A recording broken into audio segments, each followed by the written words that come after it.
Okay guys, paano gumawa ng tide table mula sa Admiralty Total Tide. Yan. Dahil electronic na tayo ngayon, yan yung gagamitin natin.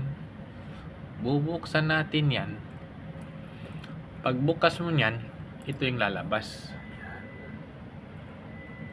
So, gawin natin, i-search lang natin. Santos, halimbawa. Kasi Santos kami ngayon eh. Search ko Santos, enter lang.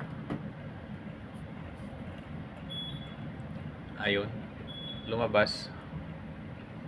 Yan, pag kulay pula, ibig sabihin standard port yan. Pag kulay red, click lang natin, double click.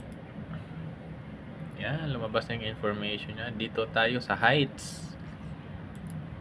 Yun, yan na yung tide table niya.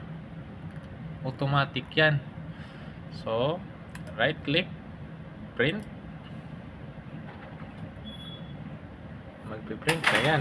Oh. Ayan o. Oh, lumabas na.